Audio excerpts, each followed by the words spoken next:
Mercedes have got such heritage. There's not so many people that can genuinely take Formula One and bring it from the racetrack and look to put it into something that would be worthwhile on the road.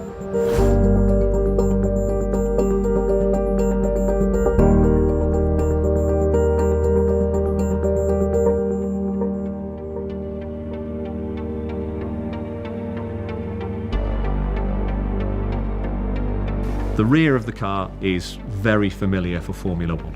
The power unit, as we call it. The engine, battery, power electronics, electric motors and the turbocharger. Exactly as you'll see in Formula One. At the front of the car, in Formula One, there's no electric machines. To give one the performance that we are targeting, that's where we've then put the electric machines to supplement what the power unit is providing by adding the extra power at the front. We really focused on how you get the absolute most out of that powertrain. It's not about compromising. It's about being creative, being innovative, without throwing away the performance, without causing other issues. And that was what we really had to focus on. The heart of the powertrain is a 1.6 litre engine.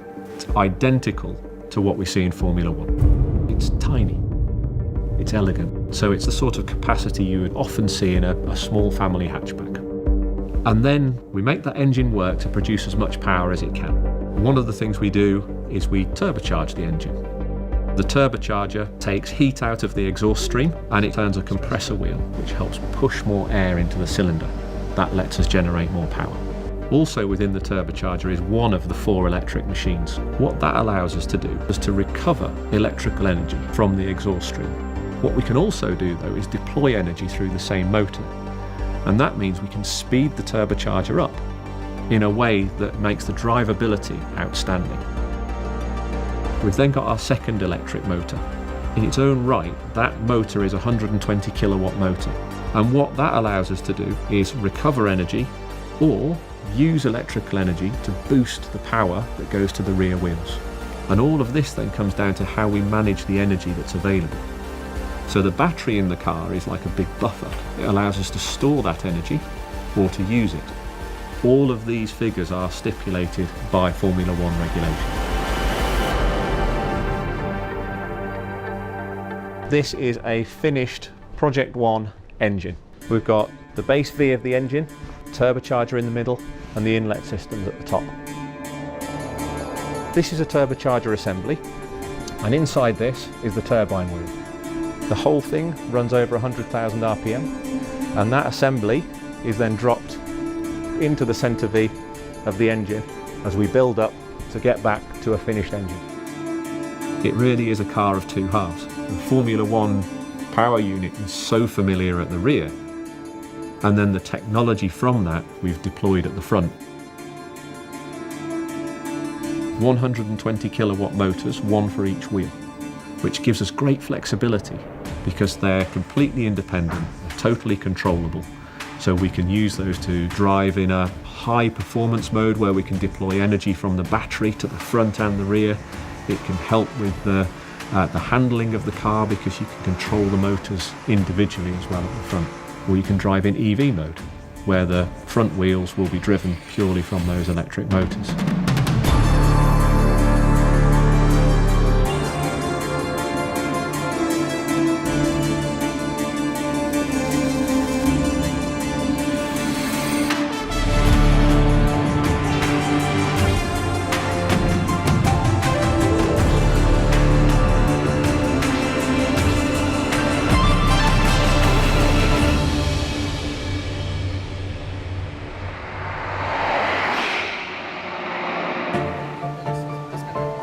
The software is immensely complex. In Formula One, it's much simpler. We've actually got a very, very simple environment. We know what a race driver wants. We know the circuits we go to. We know the characteristics. It's more complex in the real world because you have to cater for a wide range of drivers, a wide range of temperatures.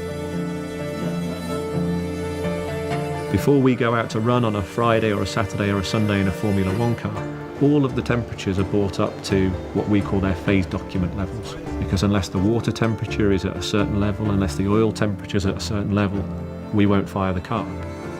All of that we have to engineer into Project One. We've got many, many electronic brains within the car, looking after the electric motors, the engine, the turbocharger, looking after the safety systems, and making them all work together is massively complex.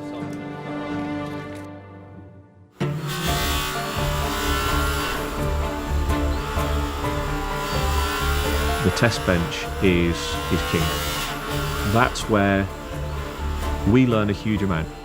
I've had test benches that are running 24/7 to just prove out new changes. We go from start to finish. And the mission is that we've understood how hard we can run the powertrain here in the factory so that we don't have issues at the track. But it's not a perfect science. We can't completely recreate all of the different duty cycles and use cases and different drivers and different environments. So the car learning from the development cars has been hugely important.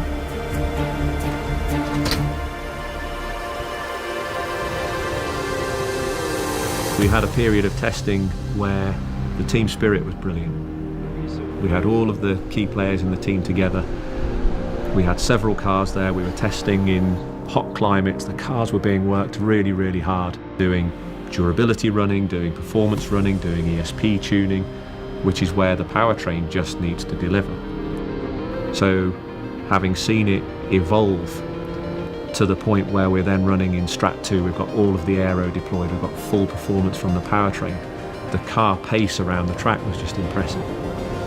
So seeing that, I was so pleased by it.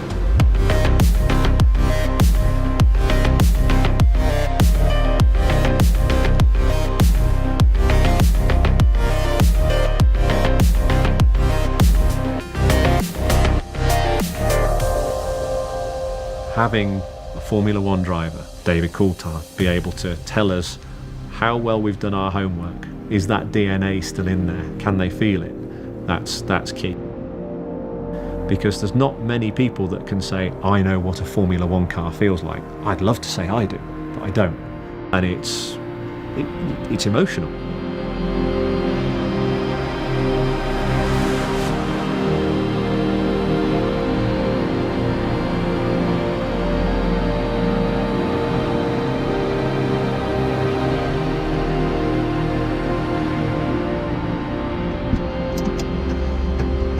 Congratulations. Thank you.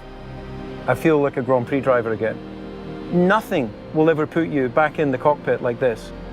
Congratulations. Thank you. Now, if you don't mind, I just need to kiss the car. Will it be the fastest in a straight line? Will it be the fastest on a specific circuit? Maybe not.